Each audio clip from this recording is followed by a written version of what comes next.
viewers, welcome to நம்ம ஒரு நிகழ்ச்சி. இன்னைக்கு ஒரு வெரி இன்ட்ரெஸ்டிங் பர்சனாலிட்டி உங்களுக்கு எல்லாத்துக்குமே தெரிஞ்சிருக்கும். The busiest dentist, dental practitioner in Salem சொல்லலாம். Dr. George Paul from Dr. Paulo's Dental Clinic. He is the consultant there and he is a maxillofacial surgeon.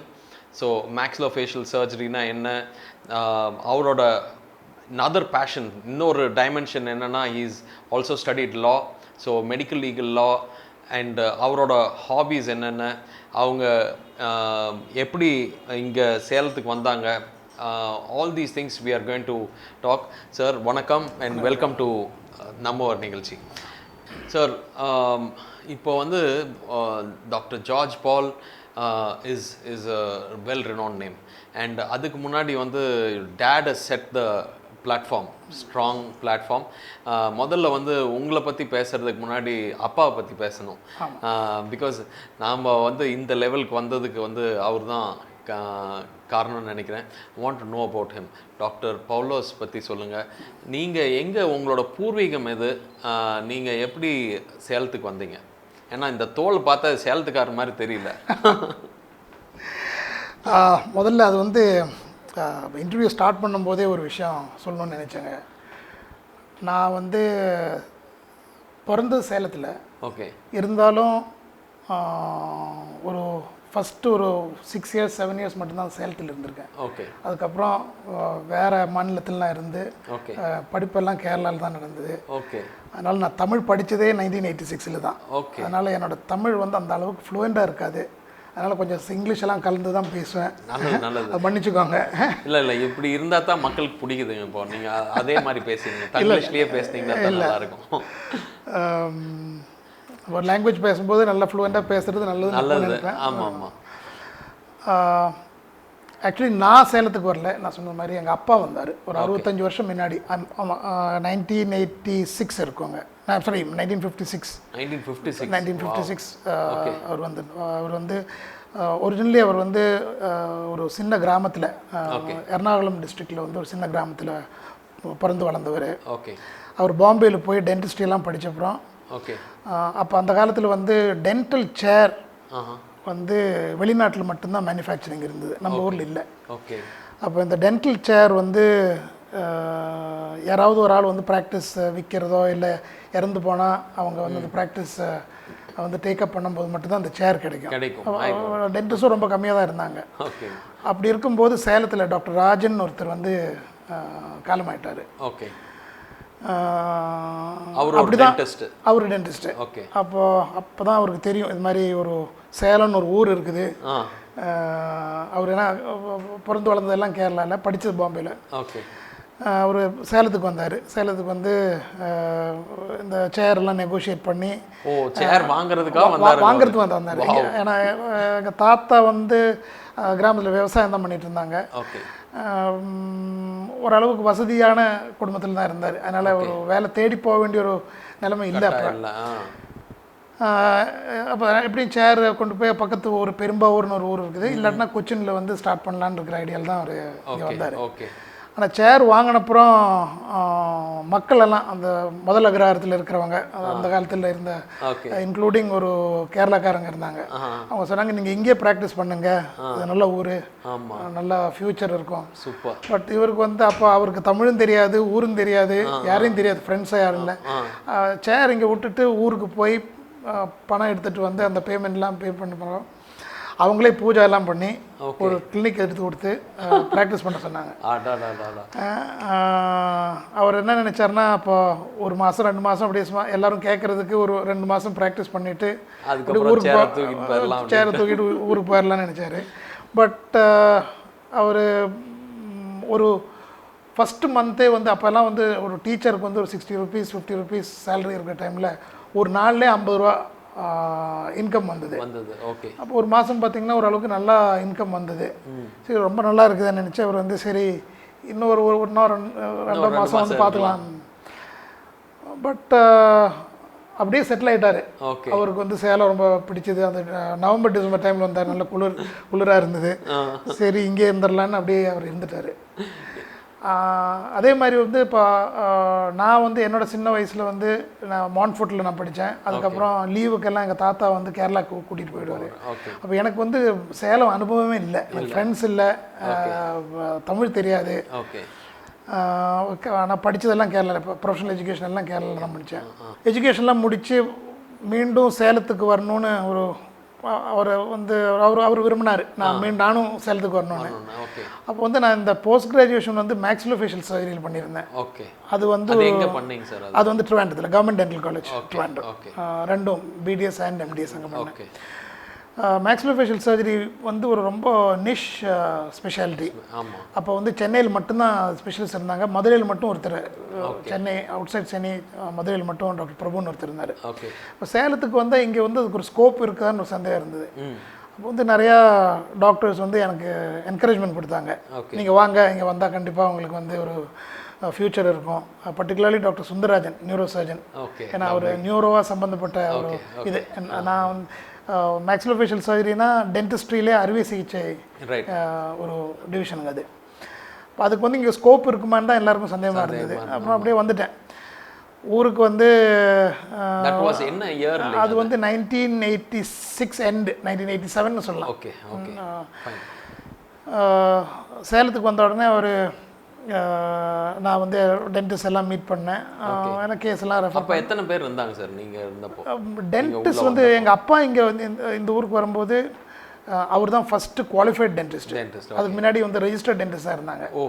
நான் வரும்போது நான் தான் ஃபஸ்ட்டு மேக்ஸிலோஃபேஷியல் சர்ஜன் இங்கே வரும்போது. இப்போ நாங்கள் 2 பேரும் ஒரு விதத்தில் பார்த்தீங்கன்னா ஃபஸ்ட்டாக வந்தோம். அவருக்கு நடந்தது மாதிரியே எனக்கும் ஒரு டவுட் இருந்தது, இங்கே வந்து ப்ராக்டிஸ் ஸ்டார்ட் பண்ணால், ஏன்னா ஃபாரின் போகிறதுக்கு ஒரு வாய்ப்பு இருந்தது. ஆனால் அப்பா வந்து நான் இங்கே வரணும்னு விரும்பினார். நிறைய ஹாஸ்பிட்டல்ஸில் வந்து கன்சல்டன்ட் ஆகிட்டேன். அப்போ இருந்த ஹாஸ்பிட்டல்ஸ் விநாயகா மிஷன், காலேஜ்லேயும் ஜாயின் பண்ணிட்டேன். காலேஜில் வந்து அசிஸ்டன்ட் ப்ரொஃபஸராக ஜாயின் பண்ணேன். வைஸ் பிரின்சிபலாக இருந்தேன் விநாயகா மிஷன் ஹாஸ்பிட்டலில்.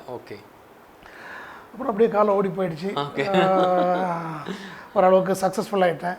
பட் சேலம் பற்றி சொல்லும்போது 2003 வந்து நான் நேஷ்னல் செக்ரட்டரி ஆனேன் இந்த அறுவை சிகிச்சை அசோசியேஷனில். It's called AOMSI. அதோட நேஷ்னல் செக்ரட்டரி ஆனேன்.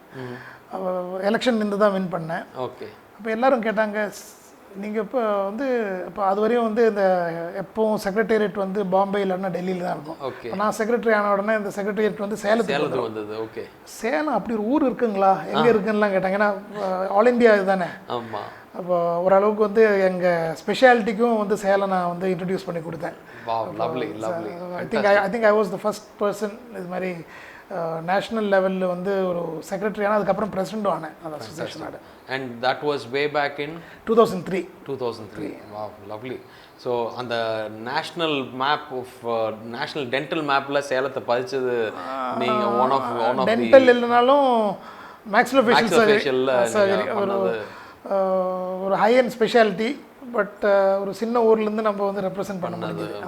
Very nice lovely. ஸோ இப்போ வந்து கிராண்ட் பேரண்ட்ஸ்லேருந்து கற்றுக்கிறது நிறையா இருக்கும்.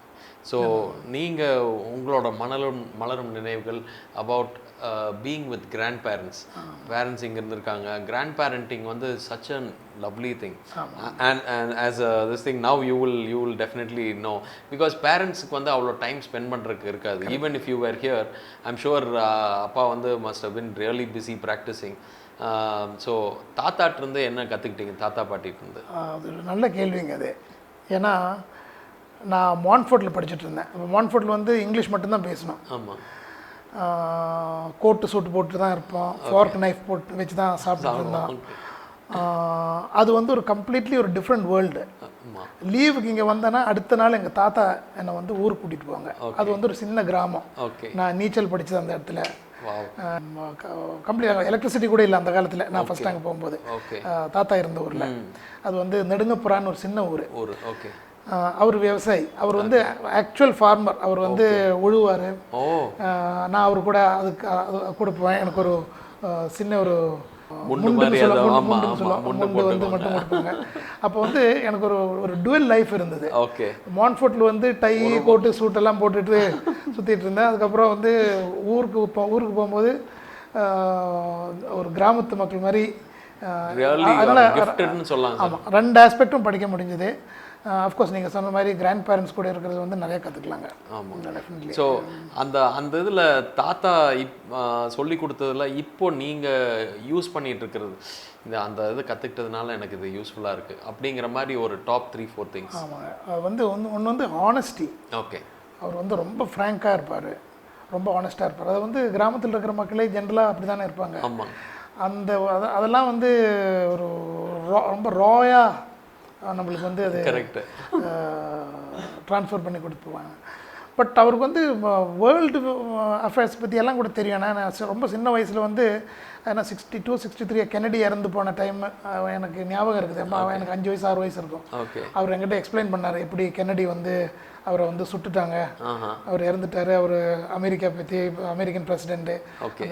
அவர் 8th ஸ்டாண்டர்ட் தான் படிச்சிருக்காரு. இருந்தாலும் பேப்பர் ஜென்ரலாக வந்து கேரளைஸ் வந்து நிறைய பேப்பர் படிப்பாங்க அப்படிங்கிறது ஒரு. ஆமாம், எல்லாரும் பேப்பர் படிப்பாங்க. இங்கிலீஷ் பேப்பர் படிக்கவே மாட்டாங்க. அந்த மாதృభூமி அண்ட் மாதృభூமி மலையாள மனோரமா அதான் இருக்கும். அவர் நல்லா எழுதுவார். ஓகே, அந்த எனக்கும் அது ஒரு அளவுக்கு வந்து எழுதுறதுக்கு ஒரு. தாத்தாவோட பேர் வந்து கீவர்கிஸ் ஜார்ஜ். ஆக்சுவலி என் பேர் வந்து தாத்தா பேர் தான். தாத்தாவோட பேர் தான் எனக்கு பேர். Okay okay okay, fantastic. So இந்த இன்னொரு being frank and being on the face, அந்த அட் சம்டைம்ஸ் வந்து when black is black white is ஒயிட்டுங்கிறத வந்து உங்கள்கிட்ட நான் பார்த்துருக்கேன். அது யார்கிட்ட கற்றுக்கிட்டீங்க? அது வந்து என்னோட ஒரு நேச்சுரல் கேரக்டர்னு நினைக்கிறேன். Inborn instinct. Okay, born instinct. அதனால் வந்து நிறையா அட்வான்டேஜ் இருக்குது. நிறைய விஷயம் வந்து நான் கேட்டிருக்கேன். இன்ஃபேக்ட் அது வந்து ஒரு சம்டைம்ஸ் நெகட்டிவாக கூட ஆளுங்க சொல்லுவாங்க. ஓப்பனாக கேட்டிங்கன்னா ஒரு மாதிரி பார்ப்பாங்க, சினிக்கலாக இருக்கீங்கன்னு சொல்லுவாங்க. ஆமாம், 2 சைடு இருக்குது, both 2 sides of the coin. And so no, I think these are some of the things which உங்களை வந்து தனித்துவமாக இருக்க வைக்கிறதுக்கு ஒன்று இன்னொன்று இந்த ஜெயிச்சதுக்கு இன்னொரு முக்கியமான காரணமாக கூட இருக்கலாம்னு நினைக்கிறேன். இந்த லெவலில் வந்து இந்த லெவல் ஆஃப் ப்ளே இருக்கணும்னா ஆல் தீஸ் கேரக்டர்ஸ்லாம் இருக்கணும் ஒரு சக்ஸஸ்ஃபுல்லாக இருக்கிற பீப்புளுக்கு. ஸோ ப்ராப்ளி அந்த ரீசனாக இருக்கலாம். சார், இப்போது வந்து அந்த காலகட்டத்தில் வந்து நம்ம அந்த டைமில் தண்ணி, அந்த ஏர், இப்போ இந்த கொரோனா டைமில் தான் எங்களால் பார்க்க முடிஞ்சது தண்ணி சுத்தமாக இருக்கிறது, காற்று சுத்தமாக இருக்கிறது, இந்த சர்ப்பிங் ஆஃப் பேர்ட்ஸ். ஸோ அந்த டைமில் எப்படி இருந்தது? ஆமாம், அது வந்து ரொம்ப நேச்சுரல் என்வாயன்மெண்ட் தானே.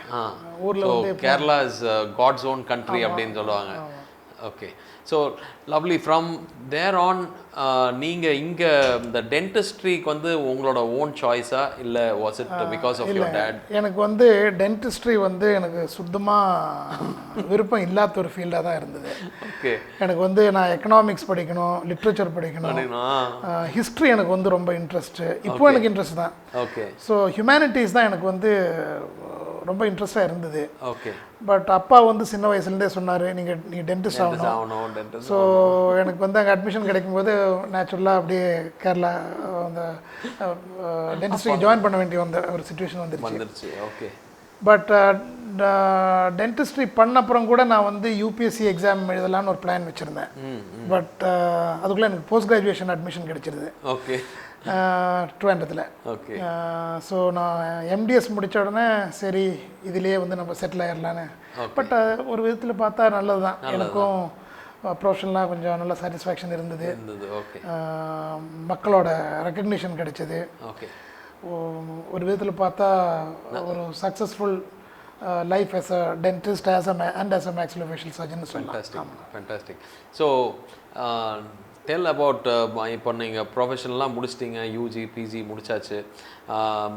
Del about marriage. Where did you meet madam and அதை பற்றி கொஞ்சம் சொல்லுங்கள். மேடத்தை வந்து நான் வந்து பொண்ணு பார்க்க போனேன். ஓகே, ஆனால் ஒரே ஒரு கண்டிஷன் தான் அப்பா கிட்ட சொன்னேன். ஓகே, நீங்கள் எல்லாம் கண்டுபிடிச்சி வச்சுக்கோங்க, ஒரே ஒரு பொண்ணை தான் நான் பார்ப்பேன், அந்த பொண்ணை கல்யாணம் பண்ணிடுவேன்னு. ஓகே, ஸோ நான் போய் பார்த்து அவங்கள பார்த்தேன். அதுக்கப்புறம் வந்து ஜாதகம் சரியில்லை, அது சரியில்லை, இது சரியில்லைன்னு சொல்லி மாற்றக்கூடாது. பார்த்தேன். பட் ஐ திங்க் அது லைஃப்பில் வந்து ஒன் ஆஃப் தி பெஸ்ட் டிசிஷன்ஸ்னு நினைக்கிறேன். ஏன்னா அவங்க வந்து ரொம்ப சப்போர்ட்டிவாக இருந்தாங்க. இன்ஃபேக்ட் என்னோடய ஒய்ஃப் தான் எங்கள் அப்பாவோட வாரிசு. ஓகே. அவரோட ப்ராக்டிஸ் வந்து அவங்க தான் டேக் ஓவர் பண்ணாங்க. ஓகே. இப்போ கூட அவங்க தான் எனக்கு பாஸ். ஓகே. நான் வந்து அங்கே ஒரு கன்சல்டண்ட்டாக இருக்கேன். நிறைய பேர்த்து வீட்டில் அப்படிதாங்க. ஆமாம், நீங்கள் ஓப்பனாக சொல்லிட்டீங்க. பட் அவங்க வந்து ரொம்ப அவங்க பாஸாக இருக்கிறது தான் நல்லது. ஏன்னா I will not make a good boss. Okay, true. ஏன்னா to be a leader definitely there are நிறைய கேரக்டரிஸ்டிக்ஸ் தேவை. ஸோ அது வந்து it is there in her. So இந்த மேக்ஸிலோஃபேஷியல் சர்ஜரினா நிறைய பேர்த்துக்கு தெரியாது. ஸோ அது என்ன, what does it deal with, and அதில் இருக்கிற மீனிங் சர்டன் நீங்கள் அனுபவங்கள் உங்கள் real time of the head டக்குன்னு பார்த்தா எனக்கு இந்த பேஷண்ட் ஞாபகம் வருது அப்படிங்கிற மாதிரி ஏதாவது இருந்து நான் சொல்லுங்கள். மேக்ஸிலோஃபேஷியல் சர்ஜரி வந்து ஒரு நியூ ஸ்பெஷாலிட்டின்னு சொல்லாங்க. அது வந்து டென்டிஸ்ட்ரியும் மெடிசனுக்கும் இடையில் இருக்கிற ஒரு ஸ்பெஷாலிட்டி. ஏன்னா இப்போ அதாவது ஹிஸ்டாரிக்கலாக பார்த்தீங்கன்னா வேர்ல்டு வார் 1ல் வந்து ஃபஸ்ட்டு டென்டிஸ்ட் வந்து ஒரு அந்த சர்ஜிக்கல் சைடில் வந்து இன்வால்மெண்ட் வந்தது. வேர்ல்டு வார் 2ல் வந்து அது இன்னும் கொஞ்சம் அட்வான்ஸ் ஆகிடுச்சு அந்த ஒரு திங். அப்போ வந்து டென்டிஸ்ட் வந்து ஒரு இம்பார்ட்டண்ட் இந்த ஃபேஷியல் இன்ஜுரிஸ்லாம் வந்து ஒரு இம்பார்ட்டண்ட் ரோல் ப்ளே பண்ணுறது மாதிரி ஒரு சுச்சுவேஷன் வந்தது. அப்படி தான் டெவலப் ஆனது இந்த மேக்ஸிலோஃபேஷியல் சர்ஜரி. ஸோ ஜென்ரலாக பார்த்தீங்கன்னா ஒரு 60 வருஷம் 70 வருஷம் தான் இருக்கும் அது ஸ்பெஷாலிட்டி. பட் இந்த 60-70 வருஷத்தில் வந்து டெக்னாலஜினால், அஃப்கோர்ஸ் ஆன்டிபயோட்டிக்ஸ், அனஸ்தீஷியா எல்லாம் வந்தனால அது ரேப்பிடாக அட்வான்ஸ் ஆகிருக்கு. It is now called oral and maxillofacial surgery. நிறைய கண்ட்ரீஸில் வந்து மேக்ஸிலோஃபேஷியல் சர்ஜரி பண்ணணுன்னா டென்டிஸ்டாகவும் இருக்கணும், மெடிக்கல் டாக்டராகவும் இருக்கணும். இப்போ யூகேலலாம் வந்து 2 டிகிரியும் இருக்கணும். ஒன்லி வித் மெடிக்கல் டிகிரி கூட நம்ம வந்து மேக்ஸிலோஃபேஷியல் சர்ஜன் ஆக முடியாது. Only with dental degree or medical degree வந்து ஆக முடியாதுங்க. 2 டிகிரி இருந்தால் தான் டுவெல் குவாலிஃபிகேஷன் தேவை இருக்குது சில ஊரில். இப்போ இந்தியாவில் வந்து இப்போ டென்டல் சர்ஜரி பண்ணியிருக்கோம்னா அதுதான் that is a pathway of training for maxillofacial surgery. Okay. அதில் வந்து நிறைய விஷயம் இருக்குங்க. இப்போ பல் எடுக்கிறது ஒரு சர்ஜரி தான். ஓகே. ஏன்னா நம்ம உடம்புலேருந்து ஒரு பகுதி நம்ம எடுக்கிறோம். இப்போ அது வந்து ஒரு சர்ஜரி தான். இப்போ நான் வந்து மேக்ஸிலோஃபேஷியல் சர்ஜரி மட்டும்தான் ப்ராக்டிஸ் பண்ணுறேங்க. பல் எடுப்பேன். காம்ப்ளிகேட்டடாக இருக்கிற பல் வந்து இப்போ நிறைய பேர் வந்து ரெஃபர் பண்ணுவாங்க. மற்ற டென்டிஸ்ட் வந்து அவங்களுக்கு எடுக்கிறதுக்கு கொஞ்சம் சிரமமாக இருந்தால் எனக்கு ரெஃபர் பண்ணுவாங்க. அது இல்லாமல் ஹாஸ்பிட்டல் பேஸ்ட் ஒர்க்கு நிறையா இருக்குங்க. இப்போ ஆக்சிடெண்ட்டில் வந்து மேல் தாடை கீழ் தாடையெல்லாம் உடஞ்சிருந்தா அது ஃபிக்ஸ் பண்ணுறதெல்லாம் நாங்கள் தான் ஃபிக்ஸ் பிளேட்ஸ் எல்லாம் போட்டு ஃபிக்ஸ் பண்ணுவாங்க. அதெல்லாம் ரொம்ப அட்வான்ஸ் ஆகிடுச்சு. இப்போ நிறையா எக்யூப்மெண்ட், நிறையா ஃபிக்ஸேஷன் டிவைசஸ் எல்லாம் வந்துடுச்சு. அதனால் அது வந்து ரொம்ப ஒரு அட்வான்ஸ்ட் ட்ரீட்மெண்ட். நான் படிக்கிற டைம்லேருந்து இப்போ பார்த்தீங்கன்னா ரொம்ப அட்வான்ஸ் ஆகிருக்கு. But we update ourselves, கான்ஃபரன்ஸுக்கெல்லாம் போவோம், அப்டேட் பண்ணோம். அது இல்லாமல் எனக்கு வந்து ஒரு ஸ்பெஷல் இன்ட்ரெஸ்ட் இருக்கிற ஒரு ஏரியா வந்து ஓரல் ஆங்காலஜி, ஓரல் கேன்சருங்க. 93-94 வந்து இங்கே ஆங்காலஜிஸ்ட்லாம் யாரும் இல்லை. அப்போ வந்து நிறைய ஓரல் கேன்சர் ஊரில் இருக்கிற டைமில் வந்து நான் ஓரல் கேன்சர் வந்து சர்ஜரி பண்ண ஆரம்பித்தேன். ஓகே. அது வந்து இனிஷியலி வந்து ஷேரன் வந்து ஒரு ஹாஸ்பிட்டல் ஸ்டார்ட் பண்ணாங்க. அப்போ அந்த ஹாஸ்பிட்டல் வந்து மேனேஜிங் மெடிக்கல் டைரக்டராக இருந்தேன் அந்த காலகட்டத்தில். அப்போ வந்து பெரும்பாலும் ஆல்மோஸ்ட் 90% ஆஃப் த கேசஸ் வந்து ஃப்ரீயாக தான் பண்ணேன். ஓகே. எனக்கு இன்ஸ்பிரேஷன் வந்து டாக்டர் குமாரசாமின்னு ஒருத்தர் வந்து பெங்களூரில் ஒருத்தர் வந்து மேக்ஸிலோஃபேஷியல் சர்ஜன் கேன்சர் சர்ஜரி பண்ணுறது நான் பார்த்தேன். நான் இங்கே வந்து இங்கேயும் நம்ம ஆரம்பிக்கலான்னு இருக்கிற எண்ணத்தில் நம்ம ஏன்னா நிறைய கேஸ் இருந்தது. அவங்க க்ளோசஸ்ட் வந்து சென்னை போனால் தான் அவங்களுக்கு ட்ரீட்மெண்ட், இல்லைன்னா கிட்வாயில் போகணும். எனக்கு கிட்வாய் பெங்களூரில். அது இல்லாமல் ஃபாரின்லேருந்து கொஞ்சம் பேர்லாம் வந்து ட்ரைனிங்னா அவங்க வந்து விசிட்டிங் சர்ஜன்ஸாக வந்திருந்தாங்க அந்த காலகட்டத்தில். அவங்கக்கிட்டேருந்து கொஞ்சம் படித்தேன். என்னோடய ஃப்ரெண்ட்ஸு ட்ரெயின்ட் அப்ராட் கேன்சர் பண்ணக்கூடியவங்க வந்து இங்கே வந்து என் கூட ஒர்க் பண்ணியிருக்காங்க. ஸோ அப்படியே ஒரு 3-4 இயர்ஸில் வந்து I became a well known person in the field of oral cancer, வாயில் வர கேன்சரு. நிறைய கேஸ் அப்போ பண்ணிகிட்டு இருந்தோம். இப்போ வந்து கொஞ்சம் ஏன்னா ரொம்ப டைம் எடுக்கக்கூடிய சர்ஜரி, அதெல்லாம் 7 hours 8 hours. இப்போ வயசாக கொஞ்சம் ஸ்டாமினா கம்மியாகி வருது. அது இல்லாமல் வேறு நிறைய டியூமர்ஸ், ஜா டியூமர்ஸு, இந்த ஜாயிண்ட்டில் வந்து எதாவது ப்ராப்ளம் வந்தால் டிஎம் ஜாயின்னு சொல்லுவோம், அந்த சர்ஜரிஸ் பண்ணுவோம். நிறைய ஸ்கோப் இருக்கிற ஃபீல்டு தாங்க. இப்போ அந்த 1986லேருந்து 2006 வரையும் நான் மட்டும்தான் இருந்தேன் இங்கே சேலத்தில். ஓகே. நான் அஃப்கோர்ஸ் காலேஜில் வந்து 2-3 பேர் இருந்தாங்க. இப்போ வந்து நிறைய பேர் இருக்காங்க, நிறைய மேக்ஸிலோஃபேஷியல் சர்ஜன்ஸ் இருக்காங்க. எல்லோரும் ஓரளவுக்கு நல்லா ப்ராக்டிஸ் பண்ணுறாங்க, எல்லாம் பண்ணிகிட்டு இருக்காங்க. ஒரு அட்வான்ஸ் ஸ்பெஷாலிட்டி ஆகிடுச்சு. நான் வரும்போது நான் இங்கே வந்தால் எனக்கு வேலை இருக்குமோன்னே சந்தேகமாக இருக்கிற காலம் இருந்தது. ஆனால் இப்போ வந்து அவ்வளோ டிமாண்ட். ஆமாம், நிறைய பேர் டிமாண்ட் அவ்வளோ. அண்ட் அதுக்கு தகுந்த மாதிரி இப்போ நிறைய population also is increased, number of road problems, road traffic ரொம்ப இன்க்ரீஸ் ஆகிடுச்சு. அதனால தான் இப்போ இந்த கொரோனா காலத்தில் வந்து ஆக்சிடென்ட் கேஸே இல்லை, கம்ப்ளீட் 0 ஆகிடுச்சு. 2 மாதமாக ஒரு கேஸ் கூட பண்ணல. நார்மலி வாரத்தில் 4 கேஸ் பண்ணுவேன். Okay okay. ஸோ இப்போ now that you're saying you want to change gear, அது வந்து அந்த இது உங்களுக்கு ஆப்ஷன்ஸ் இப்போ ஒரு 50% of the time you want to do practice, and what is the next closest thing to your heart? இல்லை, நீங்கள் இன்ட்ரடக்ஷன் சொல்லும்போது சொன்னீங்கல்ல, ஆமாம், லா படிச்சிருக்கேன். இப்போ ஒய்ஃப் வந்து பெங்களூரில் நான் மேரேஜ் பண்ண உடனே அவங்க படிச்சுட்டு இருந்தாங்க அப்போ. ஸோ பெங்களூர் கவர்மெண்ட் டென்டல் காலேஜில் இருந்தாங்க. ஓகே. ஸோ ஒய்ஃப் அங்கே இருக்கும்போது நான் வீக்கெண்ட்ஸ், தேர்ஸ்டேஸ், ஃப்ரைடேஸ் எல்லாம் நான் வந்து ஃப்ரைடே சாட்டர்டேலாம் வந்து அவங்க பார்க்க போவேன். அப்போ வந்து அங்கே லா காலேஜில் வந்து ஈவினிங் காலேஜ் இருந்தது. ஈவினிங் காலேஜில் வந்து படிக்கிறதுக்கு ஒரு வாய்ப்பு இருக்குதுன்னு எனக்கு புரிஞ்சுது. அப்போ ஃபஸ்ட்டு சொன்ன மாதிரி எனக்கு வந்து ஹியூமனிட்டிஸ் வந்து ரொம்ப விருப்பம் இருந்தது. ஹியூமனிட்டிஸ்னா நான் science subjects, basically economics, literature, law எல்லாம் வரும். Okay okay. ஸோ ஒரு லா கோர்ஸ் நான் பண்ணி முடித்தேங்க ஏர்லி 90s. ஓ, அந்த ஈவினிங் காலேஜில் வந்து நான் போகும்போதெல்லாம் கிளாஸ் அட்டென்ட் பண்ணி அப்படியே ஒரு லா கோர்ஸ் முடித்தேன். பட் அதுக்கப்புறம் எக்ஸாம் எழுதலை. இப்போ 2002, 2003 வந்து எனக்கு பெங்களூர் யூனிவர்சிட்டி லெட்டர் வந்தது, இது மாதிரி 3 இயர் லா கோர்ஸ் வந்து அவங்க ஸ்டாப் பண்ணுறாங்க, எக்ஸாம் எழுதுறீங்கன்னா வந்து நீங்கள் இப்போ எழுதிக்கலாம், எழுதுறதுக்கு ஒரு ஆப்பர்ச்சுனிட்டி இருக்குதுன்னு சொல்லி. ஸோ உடனே நான் போய் எல்லா எக்ஸாமும் எழுதி கம்ப்ளீட் பண்ணி LLB டிகிரி வாங்கிட்டேன். ஓகே. அதுக்கப்புறம் நான் வந்து medical law, national law school of India யூனிவர்சிட்டியில் வந்து மெடிக்கல் லா பண்ணேன், ஒரு போஸ்ட் கிராஜுவேஷனாக. So I am a qualified ethicist and ஒரு புக் எழுதினேன் மெடிக்கல் லா பற்றி. அப்புறம் வந்து நிறைய பேர் வந்து கன்சல்டேஷன் நிறைய பேர் வருவாங்க, ப்ராப்ளம்ஸ் வந்தால், நெக்லிஜென்ஸ் இஷ்யூஸ் எல்லாம். ஸோ ஒரு ப்ரொஃபஷனாக இல்லை, ஒரு பேஷனாக நான் வந்து அது பர்சூ பண்ணிகிட்டு இருக்கேன். Okay, lovely lovely. பா, எவ்வளோதான் சார் படிக்கிறது. You've done post graduation in dentistry and post graduation in law as well. So இந்த மாதிரி இருக்கிறவங்க ரொம்ப கம்மியாக தான் இருப்பாங்கன்னு நினைக்கிறேன். டென்டிஸ்ட்ரியில் வேறு யாராவது இருக்காங்களா இந்த மாதிரி? பிஜி இருக்காங்க, ஆல் இண்டியா லெவலில் வந்து இருப்பாங்க, ஒரு 5-6 பேர் இருப்பாங்க நினைக்கிறேன். 5-6 பேர். ஒரு 130 கோடியில் வந்து 5-6 பேரில் இவர் ஒருத்தராக இருக்கார். ஸோ பாருங்கள், நான் இந்த சேலத்தின் செம்பல்னு நம்ம சொல்கிறதுல வந்து தப்பே இல்லை. So your jewel in the crown for Salem. So இந்த apart from this your maxillofacial surgery and law, what other thing? I am sure நீங்கள் நிறைய புக்ஸ் எல்லாம் இருக்குது. You seem to be reading quite a lot.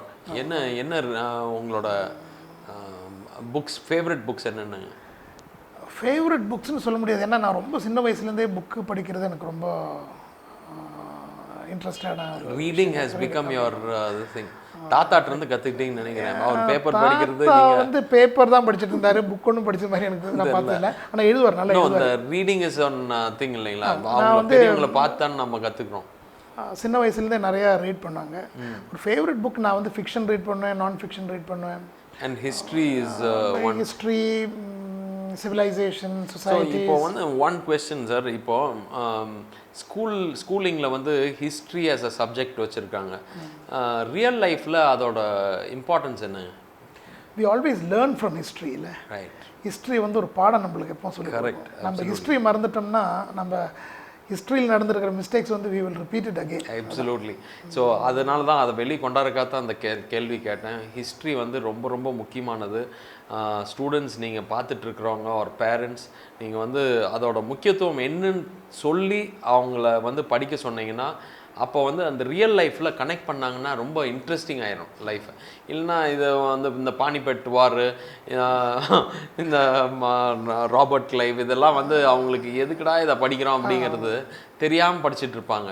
So I'm sure that father in law keeps telling, so Paramasivam அவர் வந்து says you have to read history. History is so important. அவர் சொல்லி தான் எனக்கே தெரியும். நான் படிக்கிறப்பெல்லாம் எனக்கு இதோட முக்கியத்துவம் தெரியல. But I am glad I found another person interested in history. So இந்த ஹிஸ்ட்ரி சேனல்னு இப்போ ஒன்று வந்துட்டு இருக்குது. நான் படிக்கலைன்னா கூட அட்லீஸ்ட் அதை பார்த்து கூட தெரிஞ்சுக்கலாம் லாட் ஆஃப் திங்ஸ். அண்ட் இந்த முன்னாடி இருந்த லீடர்ஸ் எல்லாம் வச்சு இப்போத்த லீடர்ஸை அவங்க மேட்ச் பண்ணி, இவங்க வந்து they could mimic like him, their actions could be like himங்கிறதெல்லாம் அவங்க ப்ரெடிக்ட் பண்ணுறாங்க. So I'm glad that you're interested in this. இப்போ இந்த மேக்ஸிலோஃபேஷியல் சர்ஜரியில் உங்களோட ஜேர்னியில் few incidences which you have come across, top of the mind உங்களுக்கு இருக்கிறது? எனக்கு வந்து ஒரு ரொம்ப டச்சிங்காக இருக்கிற ஒரு சிச்சுவேஷன் வந்து, நான் ப்ராக்டிஸ் ஆரம்பித்து ஒரு 2-3 வருஷத்துக்கு அப்புறம் டிஎம் ஜாயிண்ட் ஆன்கலோசிஸ்ன்னு ஒரு ப்ராப்ளம் இருக்குங்க. அது வந்து இந்த முட்டி, இந்த தாடையில் இருக்கிற முட்டி வந்து அது கம்ப்ளீட்டாக ஃப்ரோசன் ஆகிடும், வாய் திறக்க முடியாது. ஓகே. அப்போ வந்து ஒரு 23-24 வயசான ஒரு லேடி வந்தாங்க, வாய் திறக்க முடியாத வந்தாங்க. அப்போ வந்து அந்த காலத்தில் வந்து சேலம் இந்த ஏரியாவில் வந்து யாரும் இந்த சர்ஜரி பண்ணுறதில்ல. இட்ஸ் கால்ட் டிஎம் ஜாயிண்ட் ஆர்த்ரோபிளாஸ்டின்னு சொல்லுவாங்க. ஓகே. அப்போது அவங்ககிட்ட கேட்கும்போது அவங்க லைஃப்பில் வந்து சாப்பிட்டதே இல்லை. அப்பா. அவங்க வந்து ஜஸ்ட்டு ஃபுட்டெல்லாம் மேஷ் பண்ணி அப்படியே இறக்கி விட்டுட்டு இருந்தாங்க. Oh my God. அவங்களுக்கு வந்து சர்ஜரி பண்ணி அந்த ஜாயிண்ட்டை வந்து மொபிலைஸ் பண்ணி விட்ட உடனே ஃபஸ்ட் டைம் இன் லைஃப் வந்து அவங்க வந்து இட்லி வந்து சாப்பிட்டாங்க ரூமில். நான் நெக்ஸ்ட் டே ரவுண்ட்ஸுக்கு போகும்போது அது அவங்களுக்கு ஒரு புது அனுபவம். 23 வயசில் வந்து புதுசாக நம்ம வந்து ஒரு உணவு வந்து நம்ம கடித்து சாப்பிட்றது ஒரு பெரிய ஒரு எக்ஸ்பீரியன்ஸ் தானே. அப்போ நினச்சேன் வந்து நம்ம வந்து இது மாதிரி நிறையா, அதுக்கப்புறம் நிறையா இந்த ஆப்ரேஷன் பண்ணேன். ஏன்னா இந்த ஏரியாவில் நிறைய பேருக்கு அது மாதிரி ப்ராப்ளம் இருந்தது. ஓகே. ஆனால் அது யாரும் அறுவை சிகிச்சை பண்ணுறதுக்கு யாரும் இல்லாமல். இஸ் இட் பிகாஸ் ஆஃப் ஏதாவது டெஃபிஷியன்சி இல்லை, சைல்ட்ஹுட் ட்ராமா, சைல்ட்ஹுட் ட்ராமாவில் வந்து சில டைமில் அது வரும். சம்டைம்ஸ் வந்து சில இன்ஃபெக்ஷன்ஸ்னால வரும், மிடில் இயர் இன்ஃபெக்ஷன்ஸ் எல்லாம். அந்த காலத்துலலாம் ஆன்டிபயோட்டிக்ஸ் எல்லாம் அந்த அளவுக்கு இல்லைல்ல. ஸோ இன்ஃபெக்ஷன்ஸ் வந்து அந்த ஜாயிண்ட் வந்து மிடில் இயர் இன்ஃபெக்ஷன் வந்து அப்படி காஸ். ஓகே. ஸோ இப்போ இந்த எனக்கு வந்து ஐயில் there are certain myths and you know இந்த நாட்டு மருந்துலாம் இருக்குது. இந்த கோழி ரத்தம் கண்ணில் ஏதாவது பட்டுச்சுன்னா கோழி ரத்தம் ஊற்றுவாங்க, இல்லைன்னா அந்த பச்சை இலையை எடுத்து கசக்கி சாராக ஊற்றுவாங்க. இந்த மாதிரி டென்டிஸ்ட்ரியில் ஏதாவது இருக்குது? நிறையா இருக்குது. கொஞ்சம் சொல்லுங்களேன். இன்ட்ரெஸ்டிங். இப்போ வந்து இந்த கெனைன் டூத் எடுத்தோம்னா வந்து கண்ணுக்கு ஏதோ ஆபத்து வந்துடும் சொல்லுவாங்க. ஓ ஓகே. பல் எடுத்தாலே வந்து ஜன்னி வரும்னு ஒரு ஓகே ஒரு இது இருக்குது, ஒரு மித். ஓகே. இதெல்லாம் மோஸ்ட்லி மித்து தான். Okay right. ஸோ இந்த ஹவு இம்பார்ட்டண்ட் இஸ் திஸ் இந்த கடவாப்பல்லோட முக்கியத்துவம் பற்றி கொஞ்சம் சொல்லுங்கள். கடவாப்பல்னா லாஸ்ட் பல், ஞானப்பல். அது விஸ்டம் டூத். இந்த ஜென்ரலி இந்த மேசேட்டர்ஸ்னா இந்த சூ பண்ணுற பல்ல sometimes I C people missing tooth இந்த இடத்துல. ஆமாம், இப்போ வந்து மிஸ்ஸிங் டூத்தெல்லாம் ரீப்ளேஸ் பண்ணிக்கலாம், இம்ப்ளான்ஸ் எல்லாம் இருக்குது. பட் நிறைய பேர் கண்டுக்கிறதே இல்லை. அது இல்லைன்னா அதோட என்ன ஆகும்? இப்போ வந்து டெஃபினெட்லி சூயிங் எஃபிஷியன்சி கம்மியாக இருக்கும், ஜாயின்ஸில் ப்ராப்ளம் வரலாம், குவாலிட்டி ஆஃப் லைஃப் வந்து டெஃபினெட்லி எஃபெக்ட் ஆகும். அதனால் பல்லு கட்டுறது நல்லதாங்க. பட் இப்போ வந்து இந்த இம்ப்ளான்ஸ் எல்லாம் வந்தப்புறம் பட் அஃப்கோர்ஸ் இட்ஸ் கொஞ்சம் காஸ்ட்லி. அது சர்ஜிக்கலாக டைட்டானியம் இம்ப்ளான்ஸ் போட்டோம்னா ஒரிஜினல் பல்லு மாதிரியே நம்ம ரீப்ளேஸ் பண்ணிக்கலாம். Okay okay. So where do you see dentistry in India in the next 10 years from now? Dentistry வந்து நான் எல்லாம் படிக்கிற டைமில் வந்து ரொம்ப கம்மி டென்டிஸ்டாக இருந்தாங்க. அதனால் டென்டிஸ்ட்ரி வந்து ரொம்ப ஒரு சார்ட் ஆஃப்டர் ப்ரொஃபஷன் சொல்லாங்க. நிறைய பேர் வந்து ரொம்ப விரும்பி வந்து ஜாயின் பண்ணியிருக்காங்க. ஏன்னா வந்து நல்லா சம்பாதிக்கலாம் ஒன்று, அப்புறம் வந்து காம்படிஷன் ரொம்ப கம்மியாக இருந்தது. பட் அந்த ஃப்ரம் 2000க்கு மேலே வந்து 2000 to 2010 அந்த காலகட்டத்தில் நிறைய காலேஜஸ் வந்து சேங்ஷன் பண்ணாங்க. இப்போ பார்த்தீங்கன்னா டென்டிஸ்ட் வந்து நிறைய பேர் வந்து வேலை இல்லாமல் இருக்காங்க. குவாலிட்டியும் கொஞ்சம் இஷ்யூ தான். Training is not very good. So ஒரு கமர்ஷியலைசேஷன் வந்துருச்சு இந்த ப்ரொஃபஷன். ஸோ இன்னமேட்டு வர காலகட்டத்தில் வந்து டென்டிஸ்ட்ரி பண்ணுறவங்களுக்கு வந்து எந்த அளவுக்கு அதிலேருந்து சம்பாதிச்சு பிழைக்கலான்னு கேட்டிங்கன்னா ஒரு டவுட்ஃபுல் தான். ஓகே. ஸோ இப்போ ரீசன்ட் அட்வான்சஸ் இன் டென்டிஸ்ட்ரி என்னெல்லாம் இருக்குது? இந்த cutting edge in materials could be machines. நான் வந்து டாக்டர் ஃபஸ்ட்டு சொன்ன மாதிரி ஜென்ரல் டென்டிஸ்ட்ரி பற்றி எனக்கு வந்து I don't have too much of knowledge, but enormous amount of technology has come in. Okay. Imaging for example x rays வந்து இப்போ வந்து எல்லாம் 3 டைமென்ஷனலாக எல்லாம் எக்ஸ்ரேஸ் எல்லாம் எடுத்துடுறாங்க. So you can find out டயக்னோசிஸில் வந்து ரொம்ப அட்வான்ஸ்மெண்ட்ஸ் வந்துருக்குது. அதே மாதிரி மெட்டீரியல்ஸில் வந்து நிறையா அட்வான்ஸ்மெண்ட் இருக்குது. புது புது மெட்டீரியல் வந்துருக்குது. அதனால் இந்த இப்போ வந்து அவங்க க்ரௌன்னு ரீப்ளேஸ்மெண்ட்டு ஃபில்லிங்கெல்லாம் வந்து ரொம்ப அட்வான்ஸ் மெட்டீரியல்ஸ் வந்துருக்குது. சர்ஜரியில் கூட கொஞ்சம் நிறையா அட்வான்ஸ்மெண்ட் வந்துருக்குது. நம்ம யூஸ் பண்ணுற லேசர்ஸ், நிறைய technology is being use. Artificial intelligence use பண்ணுறாங்க, நேவிகேஷன் சர்ஜரி யூஸ் பண்ணுறாங்க. இந்த பிளேட்ஸ் அண்ட் ஸ்க்ரூஸ் வந்து titanium 3 dimensional plates, lot of எல்லா ஃபீல்டில் இருக்கிற மாதிரி அட்வான்ஸ்மெண்ட். இப்போ ஆஃப்தால்மாலஜியில் வந்து உங்களுக்கு நிறையா tremendous advancement is happening. It is come. Google is entered into ophthalmology. அப்படிங்களா? ஆமாம்.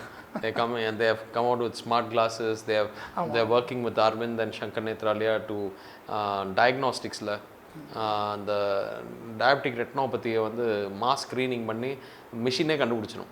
இப்போ வந்து பழைய காலத்தில் வந்து இப்போ இம்ப்ரெஷன் எடுப்பாங்கல்ல, அளவு எடுத்து லேபுக்கு அனுப்புவாங்க. இப்போ வந்து you can they have miniature cameras which will capture the பல்லோட அனாட்டமி எல்லாம் கேப்சர் பண்ணி இம்மிடியட்டாக வந்து ரெஸ்ட்ரேஷன் கொடுக்கலாம். You can you have got milling machines in the clinic with which they can do it. But அதை பற்றியெல்லாம் எனக்கு ஜாஸ்தி தெரியாது, ஏன்னா வந்து என்னோட ஏரியா ஆஃப் ஒர்க் இல்லை. பட் இருந்தாலும் நிறைய அட்வான்ஸ்மெண்ட் இருக்குது. சேலத்தில் இருக்கிற பெரும்பாலும் நல்ல டாக்டர்ஸ் கிட்டலாம் ரொம்ப அட்வான்ஸ்ட் டெக்னாலஜி யூஸ் பண்ணி தான் அவங்க ட்ரீட்மெண்ட் பண்ணுறாங்க. ஓகே. ஸோ இப்போ வந்து உங்களோட இந்த ஓகே டென்டல் விட்டு எனக்கு வந்து ஒரு ஃப்ரீ டைம் கொடுத்துட்டாங்க உங்களோட மேனேஜிங் டைரக்டர், நீங்கள் போய் எது வேணாலும் ஒரு 6 months சபாட்டிக்கல் ஒன்று நட்டுவாங்கன்னா என்ன பண்ணுவீங்க? டூரிசம் என்னோடய லைஃப்பில் வந்து அஃப்கோர்ஸ் 90s வந்து நான் வந்து நிறையா ட்ராவல் பண்ணியிருக்கேங்க. Okay. So I got in to this because through Rotary International வந்து நான் ஒரு ரோட்ரி வாலண்டியர் ஆனேன். Okay. So I had the opportunity to travel to number of countries. 90s வந்து நான் ஃபிலிப்பீன்ஸுக்கு போனேன், அதுக்கப்புறம் கரீபியன் ஐலண்ட்ஸுக்கு போனேன், சென்ட்ரல் அமெரிக்கா போனேன், ஆஃப்ரிக்கா போனேன், Hong Kong. This is on a tour or tour இல்லை நான் வந்து இட்ஸ் ஹியூமனிடேரியன் சர்வீஸாக தான் போனேன். ஒரு மாதம் போவேன், எல்லா வருஷம் ஒரு மாதம் போவேன். அது வந்து in fact I have been awarded a citation for promoting world peace and understanding through Rotary Foundation. Superb. For humanitarian services. Okay. Several countries. இந்தியாவில் கூட நம்ம ஊரில் கூட நம்ம வந்து இப்போ எனக்கு கிடைக்கிற ஆப்பர்ச்சுனிட்டி எல்லாம் நான் கொஞ்சம் சேரிட்டபிள் ஒர்க் பண்ணுறதுக்கு நான் முயற்சி பண்ணேன். இப்போ ஃபேண்டாஸ்டிக். ஸோ ட்ராவலிங் வந்து இந்த ட்ராவல் பக்குன்னு சொல்லுவாங்கல்ல, நம்ம once you travel to different countries you want to travel again and again. அப்போ அது ஒரு ஹேபிட். இப்போ நான் போகிறது இல்லை அதுக்கு. ஆனால் இப்போ எனக்கு வந்து ட்ராவல் பண்ணணுன்னு ஒரு பெரிய விருப்பம். இப்போ இந்த கொரோனா வந்தப்புறம் இனிமேட்டு இந்த கொரோனா பிரச்சனை எல்லாம் முடிஞ்சு எப்போ ட்ராவல் பண்ண முடியும்னு சொல்ல முடியாது. அப்படி ஒரு ஆப்பர்ச்சுனிட்டி கிடைச்சா கண்டிப்பாக ஒய்ஃபோட ட்ராவல் பண்ணணுன்னு ஒரு ஆசை. அப்புறம் யாரும் கிளினிக் பார்த்து பொண்ணு இருக்காங்க. Okay. Lovely. So before we go to daughters, இந்த யுனைடெட் நேஷன்ஸில் you have had some role, அதை பற்றி கொஞ்சம் சொல்லுங்கள். இல்லைங்க, நான் வந்து ஆக்சுவலி நான் இப்போ சொன்னேன்ல, I to go on this humanitarian. Okay. அந்த ப்ரோக்ராம்ஸ்க்கு போகும்போது I had an opportunity to work with several United Nations organisations. Okay. Like United Nations High Commission for refugees. Refugee கேம்ப்ஸில் ஒர்க் பண்ணி இப்போ இந்த மைக்ரேஷன் ப்ராப்ளம் வருது. இப்போ இன்டர்நேஷ்னல் ஆர்கனைசேஷன் ஃபார் மைக்ரேஷன் ஒன்று இருக்குது. ஓகே. அந்த ஏஜென்சி கூட நான் ஒர்க் பண்ணேன். ஓகே. அங்கே போய் டென்டல் கைண்ட் ஆஃப் இது பண்ணுவீங்களா? ஆமாம், நான் டென்டல் ஒர்க் தான் பண்ணிட்டு இருந்தேன் மோஸ்ட்லி. கொஞ்சம் சர்ஜிக்கல் டென்டல்லே வந்து எக்ஸ்ட்ராக்ஷன்ஸ் தான் ஜாஸ்தி பண்ணிட்டு இருந்தேன். இது வந்து வியட்நாமீஸ் ரெஃப்யூஜிஸ் கூட ஒர்க் பண்ணியிருக்கேன், ஜமைக்கன் கவர்மெண்ட் கூட ஒர்க் பண்ணியிருக்கேன், குவாட்டிமலா சென்ட்ரல் அமெரிக்கல் வந்து indigenous people, Indians, Mayan Indians கூட ஒர்க் பண்ணியிருக்கேன். So I have travelled around a bit. Okay, good good. So இப்போ அடுத்த தலைமுறை ரொம்ப முக்கியமானது. ஏன்னா நாம் எல்லாம் ஹார்ட் ஒர்க் பண்ணி அந்த அடுத்த தலைமுறையை வந்து ப்ராப்பராக சேனலைஸ் பண்ணலின்னா அந்த entire thing goes for waste. So handing over time இருக்குன்னு நினைக்கிறேன். ஸோ இந்த இதில் டாட்டர்ஸ் என்ன பண்ணிகிட்ருக்காங்க அண்ட் அவங்களோட what was there in your mind? நீங்கள் என்ன, அப்பா வந்து டென்டிஸ்ட் ஆகணும்னு உங்களை இது பண்ண மாதிரி நீங்கள் என்ன நினச்சிட்டு இருந்தீங்க? இல்லை, நான் வந்து எந்த விதத்துலையும் கம்பல் பண்ணல. ஓகே. பெரிய வந்து அவளோட விருப்பத்துக்கு அவள் வந்து லா படித்தா. Okay. She finished her law in one of the national colleges. Okay. That is national law colleges. Okay. Kerala, Kerala, Kochila. Okay. அவளே பார்த்து ஒரு பையனை பார்த்து கல்யாணம் பண்ணிக்கிட்டா. ஓகே. எங்க with our permission only. Okay. Okay. He is also a lawyer. அவங்க ரெண்டு பேரும் வந்து கொச்சியில் வந்து ஹை கோர்ட்ல பிராக்டிஸ் பண்ணிட்டு இருக்காங்க. Lovely lovely. ஓகே. அவங்களுக்கு ஒரு பையன். நான் தாத்தா ஆயிட்டேன். ஓ லவ்லி. ஓகே. இப்போ நீங்க அந்த தாத்தாவோட ரோல் நீங்க செய்யணும். ஆமாம். யங்கர் கேர்ள் வந்து நான் சொல்லி போகல, அவளுக்கு கிடைச்சது ஆக்சுவலி பை த்ரூ மெரிட். அவளுக்கு கிடைச்சது வந்து டென்டிஸ்ட்ரி தான் கிடைச்சிது. ஓகே. ஸோ அவள் டென்டிஸ்ட்ரி முடித்து ஆர்த்தோடான்டிஸ்ட் ஆயிருக்கா. வந்து பிஜி வந்து பல்லு சீரமைப்பு specialist. Okay, lovely. She got married to a dentist. அவர் வந்து பீடியாட்ரிக் டென்டிஸ்ட், குழந்தைங்களோட டென்டிஸ்ட்ரி. Super super. ஸோ அவங்களுக்கு ஒரு ஆப்ஷன் கொடுத்தேன். இல்லை, எங்கள் கூட வர்றதுக்கு வேண்டி நான் அது பிளான் பண்ணல. ஓகே. பட் அவங்ககிட்ட ஒரு ஆப்ஷன் கொடுத்தேன், நீங்கள் வேணா எங்கள் கூட ஜாயின் பண்ணிக்கலாம், உங்களுக்கு ஒரு பிளாட்ஃபார்ம் ஆகிடும். ஓகே. அவங்க எங்கள் கூட ஜாயின் பண்ணாங்க. ஃபேண்டாஸ்டிக். இப்போ அவங்க ஒரு வீடு கட்டி அவங்க இங்கேயே செட்டில் பண்ண போகிறாங்க. Lovely lovely. மூணாவது தலைமுறை. இதெல்லாம் வந்து ஒரு ரேரஸ்ட் ஆப்பர்ச்சுனிட்டி. இந்த மாதிரிலாம் ரொம்ப கிடைக்கிறது ரொம்ப ரேர். அண்ட் இந்த ஜென்ரலாக டாக்டர்ஸ் வந்து அவங்களோட சில்ட்ரன் டாக்டர்ஸ் ஆகிறதே கொஞ்சம் ரேர் ஆகிட்டு இருக்கிற காலத்தில் இவங்க வந்தது ரொம்ப நல்ல தருணம். பிகாஸ் மூணு தலைமுறையாக நீங்கள் அப்படியே சேர்த்து வச்சது it is going to her. And definitely she started off இப்போ தான் ஒரு 6 months பேக், இல்லை 1 year back she started off. And doctor Paulose கிளினிக்லேயே மேலே ஷீ ஸ்டார்டட் நினைக்கிறேன். Right, very good. ஸோ இந்த இதில் வந்து ஆஸ் அ கிராண்ட் பேரண்ட் நீங்கள் உங்களோட ரோல் என்ன? Now we have come the full cycle. ஆமாம். இப்போ இந்த கொரோனானால ஒரு சின்ன ஒரு அட்வான்டேஜ் கிடைச்சது என்னென்னா, பெரிய பொண்ணு வந்து இங்கே மாட்டிட்டா. ஓகே. லாக்டவுனில். ஓகே. அதனால் பேரன் கூட வந்து ஒரு 2-3 மாதம் ஸ்பெண்ட் பண்ண முடியும். அவங்க போயிட்டாங்க, மீண்டும் ஊருக்கு போயிட்டாங்க. ஓகே. பர்மிஷன்லாம் வாங்கி பாஸெல்லாம் வாங்கி போயிட்டாங்க. ஓகே. ஸோ அது ஒரு நல்ல அனுபவமாக இருந்தது. ஓகே. ஸோ இந்த மாதிரி நீங்கள் பேரண்ட்லேருந்து என்னென்னலாம் கற்றுக்கிட்டீங்க? எப்படிங்க? பேரண்ட்லேருந்து என்னென்னலாம் கற்றுக்கிட்டீங்க? பேரண்டிங்கா? இல்லை இல்லை, உங்கள் கிராண்ட் சைல்டுலேருந்து நீங்கள் என்ன கற்றுக்கிட்டீங்க? கிராண்ட் சைல்டு வந்து எப்பவும் கிராண்ட் சில்ட்ரனுக்கு நம்ம நிறைய லவ் கொடுக்கலாம், ஆனால் ரெஸ்பான்சிபிலிட்டி கம்மியாக. So we can enjoy that love and affection without responsibility. பேரண்ட்ஸாக இருக்கும்போது ரெஸ்பான்சிபிலிட்டி வந்துடுது இல்லை, எஸ்பெஷலி ஆஸ் பட் உங்கள் தாத்தாவுக்கு வந்து நிறைய ரெஸ்பான்சிபிலிட்டி. அவர் கூட்டிகிட்டு போய் நான் உங்களை வளர்த்திருக்காரு. இல்லை, இருந்தாலும் அப்பா அம்மா தானே படிப்பு அதெல்லாம் வந்து பார்த்துருக்கு. Good. So I learn meaning from children. வந்து இப்போ ஒரு பொருளை எடுத்தாங்கன்னா அதை வந்து ஆராயிற தன்மையெல்லாம் இருக்குது. இப்படி பார்ப்பாங்க, இப்படி பார்ப்பாங்க. ஸோ அந்த மாதிரி ஏதாவது ஒவ்வொரு தருணத்துலேயும் மீனிங் ஒன் ஃபேஸில் தேல் have one particular thing they'll be doing. இப்போ இந்த 2-3 மாதத்தில் அவன் பண்ணதில் ரொம்ப பிடிச்சது என்ன? அவன் வந்து அவனுக்கு வந்து பேசிக்லி இப்போ வந்து இந்த டிவி அதெல்லாம் இருக்கிறனால அதுலேயே அவங்களுக்கு டைம் நிறைய போயிடுது. இருந்தாலும் பால் வச்சு நிறைய விளையாடுவான். ஓகே. என்ன ஏஜ் ஆகுதுங்க? 1.5 years தான். 1.5 years ஆகுது. Okay okay, lovely. So good. ஏன்னா நீங்களும் எங்கேயும் வெளியே போயிருக்க முடியாது, அவங்களும் எங்கேயும் வெளியே இல்லை. நான் வந்து எமர்ஜென்சி எல்லாம் போயிட்டு தான் இருந்தேன். பட் ஏன்னா எங்களுக்கு நான் சர்ஜிக்கல் ஃபீல்டில் இருக்கிறனால எனக்கு எமர்ஜென்சி வந்துட்டு தான் இருந்தது. பட் பையன் மற்ற எங்கள் அம்மாவும் இருக்காங்க, 85 years old. ஸோ அவங்களோட பாதுகாப்புக்கு வேண்டி நான் ரொம்ப கேர்ஃபுல்லாக தான் இருந்தேன். நாங்கள் வந்து அதுக்கு ஸ்பெஷல் ட்ரெஸ் எல்லாம் போட்டு தான் நம்ம ட்ரீட்மெண்ட் பண்ணிட்டு இருந்தோம். ஆமாம், பிகாஸ் வந்தால் கூட வெளியே நின்று குளிச்சு கம்ப்ளீட்டாக கிளியர் ஆகி தான் உள்ளே வர முடிஞ்சது. Very good, very good, well set.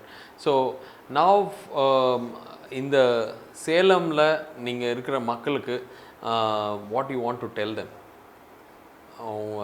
Message to them during corona time, post corona time? First வந்து எனக்கு வந்து I have to thank the people of Salem, என்னை அக்செப்ட் பண்ணி என்னை வந்து இந்த லெவலுக்கு கொண்டு வந்ததுக்கு.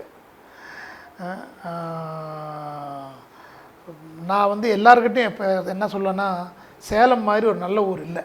Fantastic, well set. எனக்கு அது வந்து எனக்கு ரொம்ப ஸ்ட்ராங்காக நான் ஃபீல் பண்ணுறது. அது என் ஒய்ஃப் கூட சொல்லுவாங்க, சேலத்தை பற்றி ஏதோ மோசமாக யாராவது சொன்னாங்கன்னா நான் இம்மிடியட்லி சேலம் டிஃபன் ஆகும்.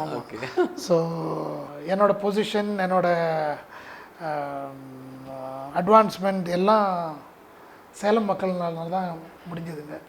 அதனால் I remain always thankful to people of Salem. Fantastic, fantastic. So Salem சிட்டியோட even the villages of Salem, ஏன்னா கிராமத்து மக்கள் வந்து எனக்கு நிறைய மேலே I have a great liking for that. Fantastic, fantastic.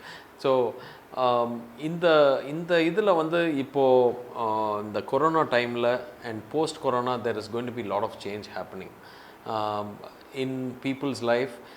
So what do you feel உங்கள் ப்ரொஃபஷனாக இருக்கட்டும் and in personal life, what are the changes you visualise and what should? இல்லை, இப்போ வந்து இப்போ நம்ம இங்கே உட்காரும் போதே நம்ம வந்து இந்த டிஸ்டன்சிங் பார்த்து 6 feet பார்த்து தள்ளி தான் உட்காந்தோம். ஈவன் தி டெக்னிக்கல் க்ரூ எல்லாம் மாஸ்க் போட்டு தான் இருக்கோம். பேசுகிறதுக்கு வேண்டி நம்ம மாஸ்க் எடுத்துருக்கோம். இது வந்து ஒரு ரெகுலர் ஃபீச்சர் ஆக போகுதுன்னு நினைக்கிறாங்க. ஏன்னா இது வந்து ஒரு வைரல், இது ஃபஸ்ட் டைம் இல்லை, இதே மாதிரி மீண்டும் வைரல் கண்டிஷன்ஸ் வரத்துக்கு வாய்ப்பு இருக்குது. வைரலாக பாக்டீரியல் கண்டிஷன்ஸ் வந்து பேண்டமிக்ஸ், எபிடமிக்ஸ் எல்லாம் வர்றதுக்கு வாய்ப்பு இருக்குது. ஸோ ஃபிசிக்கல் டிஸ்டன்சிங், நான் எப்போ வந்து சோஷியல் டிஸ்டன்சிங் வந்து ஒரு கரெக்ட் டேர்ம் இல்லைன்னு சொல்லுவேன். ஏன்னா நம்ம ஃபோனில் கூட நம்ம சோஷியல் இன்ட்ராக்ஷன்ஸ் கண்டினியூ பண்ணலாம். அதனால் social distancing is not a good word. Correct. Physical distancing நம்ம வந்து ரொம்ப பக்கத்தில் வந்து இந்த கை கொடுக்கிறது, ரொம்ப பக்கத்தில் கை கொடுக்குறதுலாம் நல்லதான், அது வந்து ஒரு ஹியூமன் இன்ட்ராக்ஷன் தான். பட் அதெல்லாம் வந்து கொஞ்சம் நம்ம பார்த்து தான் இனிமேட்டு பண்ணணும். ட்ராவல் வந்து ஒரு பெரிய இஷ்யூ ஆகும். பட் இதுக்கு எல்லாம் இது நம்ம economic fallout of this is going to be tremendous. ஏன்னா மக்கள் கையில் வந்து வருமானம் கம்மி. இப்போ எல்லா ஹாஸ்பிட்டல்லையும் வந்து இந்த கொரோனாவுக்கு வேண்டி அவங்க ஒரு சர்சார்ஜ் மாதிரி போட்டிருக்காங்க. ஏன்னா பிபி நாங்கள் ஸ்பெஷல் நிறைய செலவு இருக்குது நம்ம ட்ரீட் பண்ணுறதுக்கு. அப்போ நான் வந்து ஒய்ஃப் கிட்ட பேசும்போது சொன்னேன், இது மாதிரி நம்ம சார்ஜ் வந்து கொஞ்சம் இன்க்ரீஸ் பண்ண வேண்டியது இல்லையா அவங்க கேட்டாங்க. நான் சொன்னேன், நம்ம சார்ஜ் இன்க்ரீஸ் பண்ணும்போது நம்ம எப்போ நினைக்க வேண்டியது, நம்மக்கிட்ட வர பேஷண்ட்ஸுக்கோட அவங்க வருமானமும் கம்மியாக தான் இருக்குது. அதனால் எப்பவும் அது வந்து நம்ம மனசில் வச்சுக்கணும். ஏன்னா வந்து அவங்கனால தான் நம்ம இந்த பொசிஷனில் இருக்கோம். So we have to always keep that in மைண்ட்னு சொல்லுவேன். அது வந்து ஒரு பேலன்ஸ் வரணும் அது எல்லாம். So economic fallout will be big. இந்த எபிடமிக் கூட நான் என்னோட அபிப்பிராயத்தில் வந்து ஒரு 6 மாதமாவது நிற்கும்னு நினைக்கிறேன். In small waves. ஆமாம், that is what I feel. Fantastic. So அந்த இந்த தேசே இந்தியா வந்து the chance of India bouncing back is much higher compared to மற்ற கண்ட்ரீஸ். ஸோ அதை பற்றி நீங்கள் என்ன நினைக்கிறீங்க? ஒரு ஒப்பீனியன், ஒரு இப்போ we may replace China as a economic பவர்னு ஒரு ஃபீலிங் இருக்குது. அது வந்து நடந்தப்புறம் தான் சொல்ல முடியும். Correct. we'll be happy if it happens, but we don't know because the whole world is going to be hit. அதனால சொல்ல முடியாது. இப்போ ஜென்ரலாக the health of a nation is very important, the maternal mortality rate and the infant mortality rate.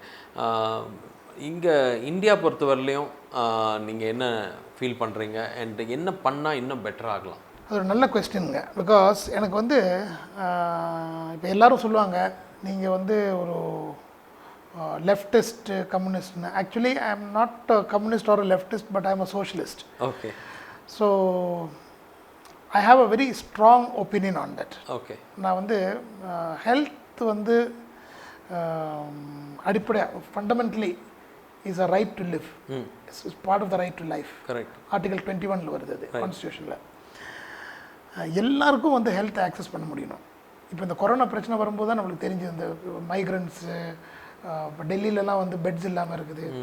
So நம்ம health infrastructure வந்து கண்டிப்பாக improve பண்ணுங்க.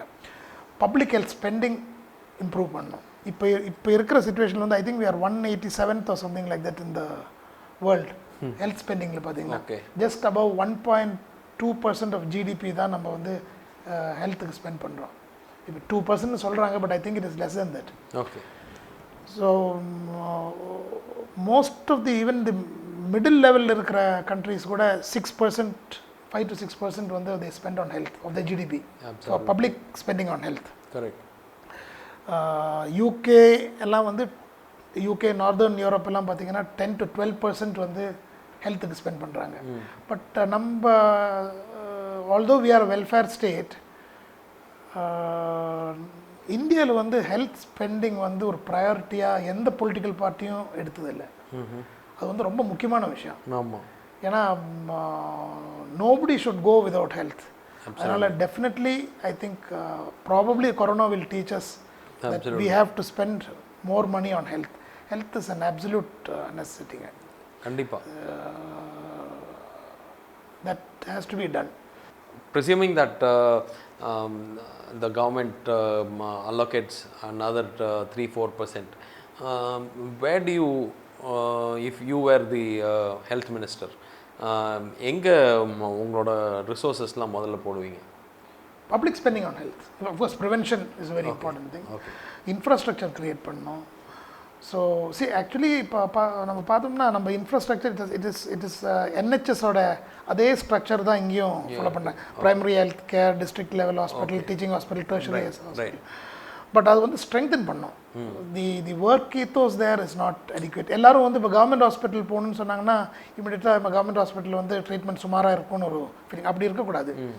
Government hospital வந்து நம்மளுக்கு you should get the best health at the government hospital level. I remember என்னோட தாத்தாலாம் சொல்லுவாங்க, government ஹாஸ்பிட்டல்லாம் அப்போது இந்த எஸ்டேஎஸ்லாம் அவ்வளோ நல்லாயிருக்கும், ரூம்ஸ் எல்லாம் ஃபென்டாஸ்டிக்காக இருக்கும், மினிஸ்டர்ஸ்லாம் போய் அங்கே தான் தங்குவாங்க, ஃபுட்டெல்லாம் அவ்வளோ நல்லாயிருக்கும் அப்படின்ட்டு. And have you experienced that? See, I studied in Trivandrum Medical College, the dental wing of the Trivandrum Medical College. அந்த காலகட்டத்தில் வந்து விஐபிஸ் யாருக்காவது ஏதாவது பிரச்சனை வந்தால் அவங்க ட்ரிவாண்ட்ரம் மெடிக்கல் காலேஜுக்கு போய் தான் அவங்க ட்ரீட்மெண்ட் எடுப்பாங்க. இப்போ தான் இந்த Apollo I mean all these corporate ஹாஸ்பிட்டல்ஸ்லாம் நிறைய வந்துருக்குது. பட் அந்த காலத்தில் வந்து everybody used to go to the government hospital. ஏன்னா கவர்மெண்ட் ஹாஸ்பிட்டல் தான் பெஸ்ட் ட்ரீட்மெண்ட் கேரளா பொறுத்தவரையும். தமிழ்நாடும் அப்படி தான் இருந்திருக்கும்னு நினைக்கிறேன். பட் இப்போ வந்து ஃபார் சம் ரீசன் ஒரு அந்த குவாலிட்டி ஆஃப் ஹெல்த் வந்து நிறைய வித்தியாசம் வந்துருக்குது. ப்ரைவேட்டில் வந்து ரொம்ப ஹை குவாலிட்டி ஹெல்த் கிடைக்கும், வேர்ல்ட் ஸ்டாண்டர்ட் ஹெல்த் கிடைக்கும். At the same time total inaccessibility to health, especially north இந்தியாவில் அந்த டிஸ்பாரிட்டி இன் ஆக்சஸிங் ஹெல்த் வந்து ஒரு பெரிய இஷ்யூங்க. அது கண்டிப்பாக we have to bridge that gap. Definitely. நான் I was in Sri Lanka. நான் ஒரு ஹாஸ்பிட்டல் போய் விசிட் பண்ண போயிருந்தேங்க. ஒரு ½ an hour கழிச்சு தான் எனக்கு தெரிஞ்சது that hospital is a government hospital. Such fantastic infrastructure they have.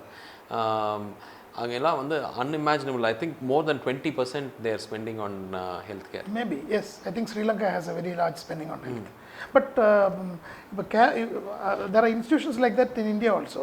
For example, All India Institute of Medical Science is extremely well equipped. It has got all the latest equipment. Sri Chitra Tirunal, Trivandrum, it is inside the medical college campus. Cardiothoracic surgery, neurology, cardiology, it is world standard. But those are few and far between. Yes. That should be the standard. எந்த hospital போனாலும் அந்த லெவலில் இருக்கணும், treatment கிடைக்கணும். I think Corona will probably teach a lesson. If something good has to come from the Corona time, I think this is what should happen. So, thanks a ton for the lovely time and நிறையா நம்ம கற்றுக்கிட்டோம். And இப்போ இந்த சேலம் வியூவர்ஸ்க்கு you've already told a message, your closing remarks. நன்றி. Thank you sir, thanks a ton. So viewers, நீங்கள் வந்து ஒரு பல் டாக்டர், ஒரு மேக்ஸிலோஃபேஷியல் சர்ஜன், அவரோட டேர்மில் உங்களுக்கு for a general man is a dentist, இன்னொன்று is a lawyer, post graduate lawyer, and ஒரு ஹிஸ்ட்ரியில் பயங்கர ஆர்வம் உடையவர் நம்ம பார்த்துருக்கோம். இவர் இந்த மாதிரி ப்ரோக்ராம்ஸ்லாம் வந்து கிடைக்கிறது ரொம்ப ரேர், ஒரு பீப்புள் கிடைக்கிறது ரொம்ப rare. Thanks a lot sir for your precious time. And இதை வந்து உங்களுக்கு பிடிச்சிருந்ததுன்னா ஷேர் பண்ணுங்கள். அண்ட் யூடியூப் சேனலில் ஜவஹர் டிவி ஸ்பேஸ் நம்ம வரன்னு போட்டிங்கன்னா you can see this. And திரும்ப அடுத்த வாரம் சந்திக்கும் வரை விடைபெறுவது doctor Sasikumar and doctor George Paul. Thank you, வணக்கம்.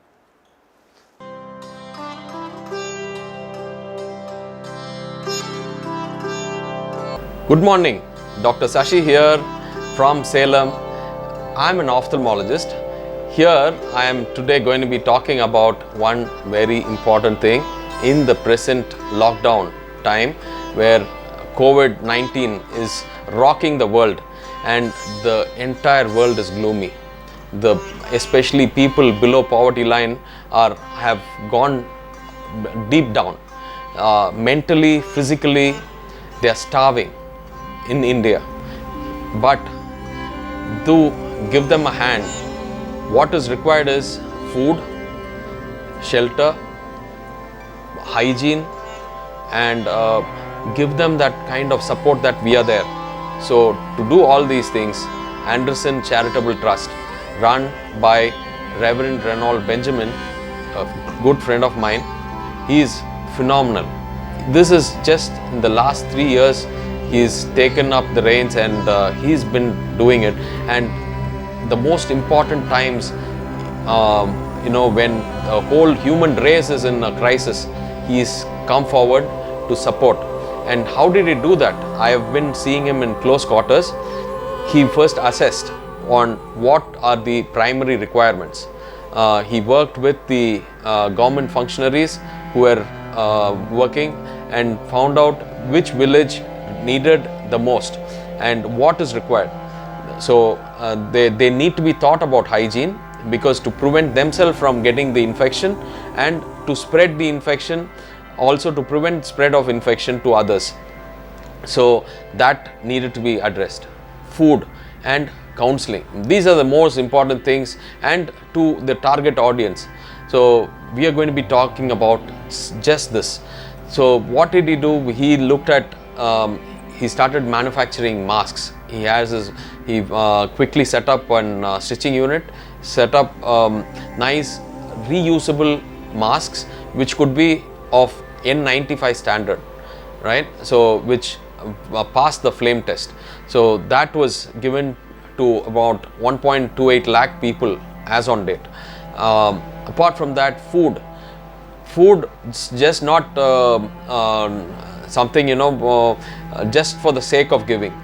The best food available in Salem town, from the lines of Saravana Bhavan Hotel, which is reachable only to select about 10-20% of the population because of the taste and hygiene and the way it is placed in the society. It cannot be reached by too many, but that kind of food he is gone and given at this most important time when people are really starving. So that, along with it, 2 other restaurants named Varadan Mess and another one more, it's called Gramathu Virundu. So this was the thing which he has been doing, and along with this he has taught them how to wash their hands. Daily he's been doing that. When he goes to distribute, he goes with his family, and his wife has been there and his friends also supporting him. This he's done it, and he's going every day to distribute by himself. It's easy for him to just sign a check and give it and ask somebody else to distribute, but he wanted to have that connect, emotional touch and connect, and along with it he's been counseling and supporting them emotionally as well. So they needed the next, what they wanted was skill development so that they can self-sustain themselves. So skill development, he's having plans to support them, and he's already started supporting them on women empowerment and skill development, and also through microfinance wants to empower them and make them entrepreneurs. So he has adopted a village in on the outskirts of Salem, and that he is fully focusing on that. Apart from that, Nari Korava group and the migrant laborers, that is a major problem for the government. He has given a strong helping hand to the migrant laborers who have come from north of India, who are now going back in lakhs. In hundreds and thousands of people are moving back. For them, the food, he is going specifically to the railway station, ensuring that everybody gets food. So hand holding them at this important juncture, they will not forget him for life. So this has been going on for ages now. It's not this is not new to him. His grandparents started this, his parents have done it, now he is doing it. I'm sure it's going to go on for generations together. So this, we would, as we are listening to this, we might be wondering and thinking, how can I be of support? So this is an opportunity for you. You can reach out to Anderson Charitable Trust through this website, has got all the details, aectglobal.org, or the helpline number. You can just pick up a call and give them a call and do whatever support possible. So what are the other things which they have been doing? They have a orphanage.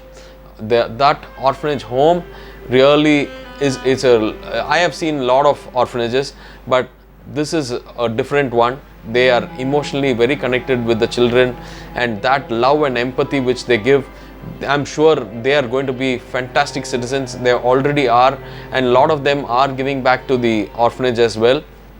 So they have been given the top-notch coaching, the coding, or what Google applications is utilizing it now is already being taught to them. They have been given the best of clothes, best of food. They have been exposed to the best of people who have reached high levels in the society, and how they have come. So all those life experiences are being taught to them.